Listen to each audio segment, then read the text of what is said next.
अब आते हैं थोड़ा सा बंगाल की क्रांति।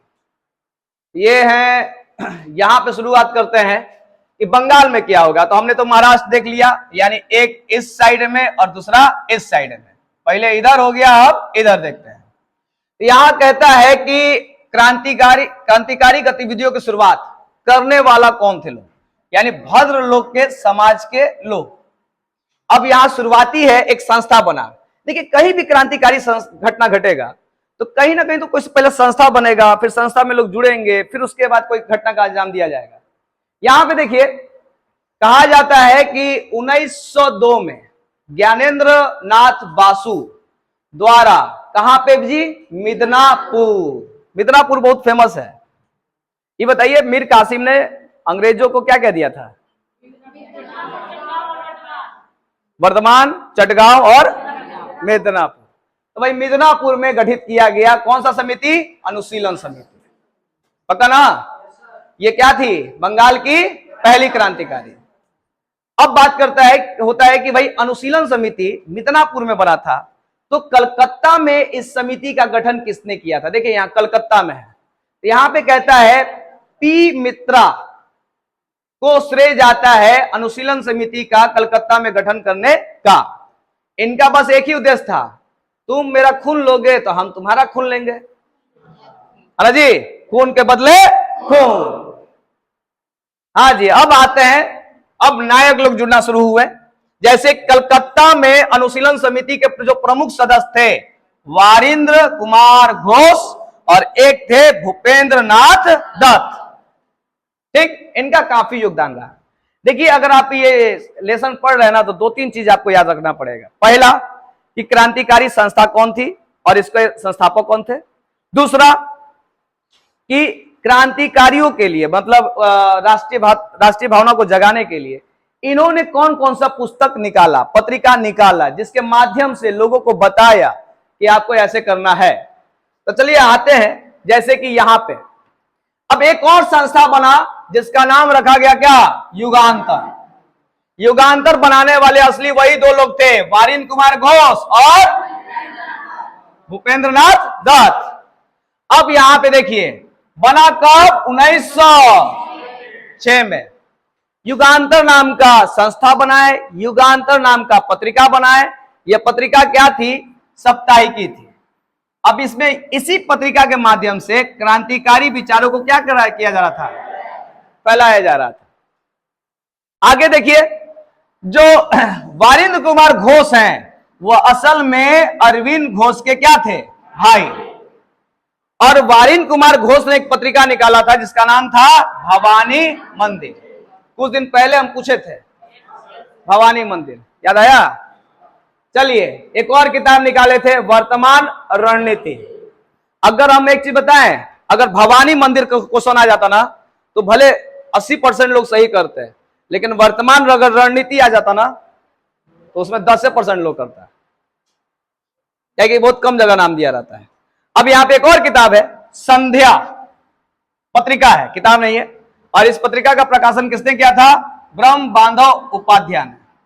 ये आपका वीबीआई हो गया, ये वीबीआई हो गया, और ये हो गया। अब आगे आए, अगला कांड आता है ये ना, ये जिसका नाम है मुजफ्फरपुर कांड, 1908। चलिए, तो जैसा कि आपको पता है कि एक जज थे जिनका नाम था कोची किंग्सफोर्ड। किंग्सफोर्ड को मारने की योजना बनाई गई थी, और ये दो लोग जो हैं, प्रफुल्ल चाकी और कौन थे जी? खुदीराम बोस। ये लोग किस संस्था से प्रेरित थे, या किस संस्था के थे? युगांतर। अब युगांतर लोग कह दिए थे, भैया ये जो किंग्सफोर्ड है, बहुत एक नंबर का, बहुत दिक्कत वाला काम कर रहा है, इसको मारने का प्लान शुरू कलकत्ता में ही था, लेकिन विफल हो गया था। तो इसको जानबूझ के भेजा गया था मुजफ्फरपुर में। जब इसको भेजा गया मुजफ्फरपुर में, तो युगांतर ने कहा कि तुम ही जा सकते हो, हम दो को भेज देंगे। तो ये दो लोग को भेजा गया। ये दो लोग गए, 8 दिन तक देखे, समझे, और फिर प्लान बनाए मारने का। लेकिन दिक्कत हो गया, रात का समय था और बग्घी का कलर का डिफरेंस था, यानी एक बग्घी लाल रंग का, एक बग्घी दूसरे कलर का। लाल रंग से उतरते हुए देखा, किसको? किंग्सफोर्ड को, लेकिन चढ़ते हुए नहीं देखा। और बस हुए बग्गी को लोग क्या कर दिए? उड़ा दिए। इत्तेफाक से जाते क्रम में कैनेडी की पत्नी और पुत्री थी, मतलब कैनेडी महिला थी और उनकी पुत्री थी, उनका हत्या हो गया। यहां पे बड़ा अजीबोगरीब, आपको पता ही है कि हत्या करने के बाद ये दोनों कोई वहां से भागे थे। भागने के बाद प्रफुल्ल चाकी जो है ये मोकामा की तरफ ट्रेन पकड़े थे, मोकामा की तरफ। वहां पे कहा जाता है कि रेलवे कर्मचारी थे जिनका नाम था श्री गुरुचरण, उनके घर आश्रय भी लिए थे बचने के लिए। फिर उसके बाद मोकामा स्टेशन के पास में ही पकड़े जाने के डर से या पकड़े जाने से पहले उन्होंने अपना बंदूक निकाला, खुद को क्या किया? गोली मार दिया। और फिर एक दरोगा था, उस दरोगा ने उनका सर काट लिया सबूत के तौर पे कि यही थे प्रफुल्ल चाकी। कोर्ट में इनका सर पेश किया गया था, प्रफुल्ल चाकी का। खुद्दीराम बोस क्या कहता है? हाँ, सबूत के लिए। अब जहां बात आता है, यहां देखिए कितना कम उम्र के व्यक्ति, इतिहास के पन्नों में सबसे कम उम्र में चलने वाले फांसी पे यही है, खुद्दीराम बोस। इनका भी कहानी बस नॉर्मल ही है, नॉर्मल नहीं कर सकते हैं, बहुत कष्टदायक है। इनके बचपन में ही माता पिता का निधन हो गया। इनको पालने वाली इनकी बड़ी बहन थी। अपने बहन के यहां पलना बहुत बड़ी बात हो जाती है, क्या कि जीजा इसी पसंद नहीं करते होंगे। तो पले बढ़े और फिर उसके बाद इस संस्था में आए। संस्था में आने के बाद जब ये हत्या किए थे, मतलब बम फेंके थे, उसके बाद ये भागे थे। भागने के बाद कहा जाता है कि ये एक स्टेशन है समस्तीपुर में जिसका नाम है बेनी, ठीक है, बेनी। बाद में इसी का नाम बना दिया गया पूसा, स्टेशन का नाम रखा गया क्या? पूसा। कहां पे जी? समस्तीपुर। इत्तेफाक की बात है कि यहां स्टेशन के पास में रुक कर ना ये मुढ़ी खाने लगे। मुढ़ी, हाँ, एक हलवाई की दुकान पे मुढ़ी खरीद के खा रहे थे। वही समय पे दो पुलिस सिपाही थे जिनका एक का नाम था फतेह सिंह और एक का और कुछ नाम था शिव साहे, कुछ ऐसे नाम था। तो दोनों लोग ने देख लिया इनको। देखने के बाद पकड़ के लेके चले गए और उसके बाद इन पर मुकदमा चला। मुकदमा चलने के बाद इनको बाद में क्या दे दी गई? फांसी। तो सबसे कम उम्र में फांसी पे चढ़ने वाले व्यक्ति यही है। एक क्वेश्चन आपके बिहार के एग्जाम में आता है क्या कि खुद्दीराम बोस की वकालत किसने की थी?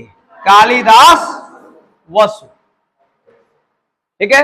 तो हमने वो नाम जो बता रहे हैं वो सब नाम नहीं दिए हैं, लेकिन ये नाम जरूर दिए हैं क्या कि ये वाला थोड़ा खास है, ठीक है। चलिए फिर यहां पे खुद को गोली मारने वाले प्रफुल्ल चाकी, और फांसी किसको हुआ? किसको मारने की योजना थी जी? घटना कब की है? 30 अप्रैल था ना जी, 30 अप्रैल 1908। तो चलिए ये रहा बंगाल कांड। लेकिन बंगाल कांड यही नहीं रुका। अभी बताइए, अगर मुजफ्फरपुर में 2 लोग थे, ये लोग भागने के क्रम में पकड़ा तो गए, अंग्रेजों को लगने लगा कि जरूर कलकत्ता से ही सब तार कनेक्ट है, इसीलिए बंगाल में एक छापा मार स्टार्ट हुआ। यहां पे देखिए, छापा मारकर अवैध हथियार रखने वाले आरोपी में 34 लोगों को क्या किया गया? गिरफ्तार। कहां पर? तो मानिक तल्ला जी। तो मानिक तल्ला में 34 लोगों को गिरफ्तार किया गया। आखिर अंग्रेजों को पता कैसे चला कि 34 लोग हथियार रख ले हैं लाखों लोग के बीच में? कोई बतलाया होगा, पक्का। तो देखिए, बताने वाले ये थे नरेंद्र गोसाई, ये थे सरकारी गवाह। 34 लोग इनके वजह से पकड़े गए। तो जब पकड़े गए तो बोले कि पहले इसी को मारा जाए, ठीक। यहां देखिए, जेल में ही सत्येंद्र बोस तथा कन्हई लाल दत्त ने गोली मार के हत्या कर दी। किसकी? नरेंद्र गोसाई की। आश्चर्य की बात है, जेल में बंदूक कैसे गया होगा जी? हैं? मतलब जो सुरक्षा में होंगे उन्हीं का छीन गए। देखिए, तो सरकारी गवाह बने, इनको मार दिया गया। इसका मतलब सही में कहा जाता है बंगाल में मतलब था। अगला आते हैं, इसी कांड से जुड़ा हुआ, इसमें दो लोग और थे। एक थे अरविंद घोष, है ना। तो बहुत कुछ करने के बाद इनको किसी तरह छुड़ाया गया। छुड़ाने वाले कौन थे? चितरंजन दास। कौन छूटे? अरविंद घोष। जैसे ही छूटे तो बाहर निकल के वो बात बोले कि जेल में हमको किसका दर्शन हुआ था? कृष्ण भगवान का। अब बताइए, ये बात एक बार पीसीएस के एग्जाम में आया हुआ है, हम देखे हैं। अब कृष्ण का दर्शन हुआ तब बोले कि अब पूछो नहीं, हमको तो क्या बनना है? आध्यात्मिक क्रांतिकारी वाला जीवन छोड़ दिए। कहां चले गए? पौंडीचेरी। कौन आश्रम? ओरेबिली आश्रम। और किताब कौन सा लिखे? कर्मयोगी। मतलब अंग्रेजी में लिखे थे, और इससे इन्होंने क्या किया? क्रांतिकारी गतिविधियों को संचालित रखा, इसीलिए इनको संत कहा गया। यहां पे देखिए, अरविंद घोष ने अपने समाचार पत्र वंदे भारत के माध्यम से क्रांति, हाँ वंदे मातरम, वंदे भारत ट्रेन है ना वो, वंदे मातरम के माध्यम से क्रांतिकारी विचारों को फैलाया। यहां पे देखिए, यहां एक और बम बनाने वाले हैं। मानिक तल्ला में बम बनाने वाले कारखाना कौन चला रहा था? हेमचंद कानूनगो। देखिए यहां पे हेमचंद्र भी बम बनाने के लिए कहां गए? मतलब पेरिस का था, बम बनाने का कारखाना था का। तो चलिए अब बात करते हैं विदेशी जो घटना घटा था, जिसमें नाम आता है मदन लाल धिंगरा का। तो पहले इंग्लैंड की बात करते हैं। इंग्लैंड में क्रांतिकारी की एक शुरुआत कहने वाले, यहां पे देखिए श्याम जी कृष्ण वर्मा ब्रिटेन में क्रांतिकारी आंदोलन के माध्यम से अंग्रेजों के विरुद्ध लड़ाई लड़ी और भारतीय क्रांतियों की मदद की। कहने का मतलब यह है कि कोई भारत में लड़ रहा है, कोई इंग्लैंड में रहकर लड़ रहा है, यह बहुत बड़ी बात है।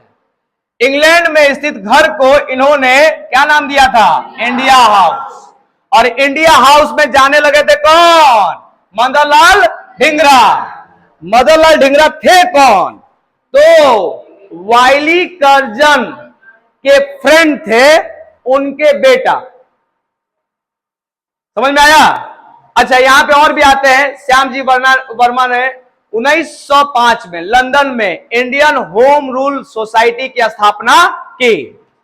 आपको पता है ना होम रूल के कहां शुरुआत हुआ था? इंडिया में या आयरलैंड में? चलिए, इनकी एक पत्रिका थी इंडियन सोशलिस्ट। चलिए अब आते हैं इंडिया हाउस के मदन लाल धिंगरा ने किसको गोली मार दिया था? वाइली कर्जन को। कब मारा था? 1909 में। और उसके लिए इनको गिरफ्तार कर लिया गया, बाद में फांसी दी गई। तो ये घटना घटा था आपका 1909 का। 1909 में कितने घटना हो गए? दो। एक नासिक कांड और एक लंदन वाला।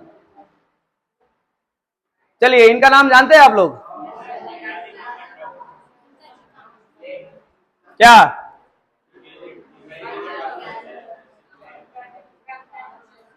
देखिए, ये मतलब इनके पति जी का देहांत हो गया था और एक क्रांतिकारी महिला थी। सबसे बड़ी बात है ना कि झंडा फहराई थी। यहां पे देखिए, यही सबसे ज्यादा आता है। 1907 में जर्मनी के स्टुटगार्ट में द्वितीय अंतर्राष्ट्रीय समाजवादी कांग्रेस में भारत का प्रतिनिधित्व की थी, और वहां पे पहली बार भारतीय राष्ट्रीय झंडे को फहराया था। यही एग्जाम में सबसे ज्यादा आता है। कहा जाता है कि अंग्रेज इनको पकड़ने के लिए बहुत परेशान थे, लेकिन ये महिला जो थी डरने वाली थी ही नहीं। मतलब वहीं पे रहकर अकेली महिला फाइट करना बहुत बड़ी बात है। यहां पे देखिए, मैडम जी कामा लंदन में रहकर क्रांतिकारी की सहायता करते थे। यहां देखिए, ये एक पारसी थी और इनके पति का नाम क्या था? रुस्तम जी कामा। यहां पे देखिए, विका जी कामा दादा भाई नेरोजी की क्या थी? निजी सचिव। और इन्होंने पेरिस में वंदे मातरम नामक पत्रिका निकाला। यहां पे बड़ा क्वेश्चन आ गया भाई, वंदे मातरम किसने लिखा? किसने? पक्का ना? और वंदे मातरम पत्रिका भारत में किसने निकाला? भिखाजी का मां भारत में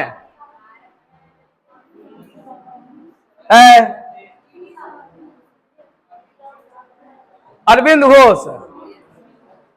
और फिर एक आपका वंदे मातरम यहां भी दिख रहा है। इसलिए मैडम भिखाजी कामा को भारतीय राजनीति की क्रांति मां माना जाता है, क्रांति की माता या जननी माना जाता है। ये छोटे मोटे एग्जामों में आता है, ये थोड़ा बड़े एग्जामों में आता है, ये जगह खासकर याद रखिए, ठीक है। तो ये रहा आपका कौन सा, विदेशों में होने वाले क्रांतिकारी आंदोलन।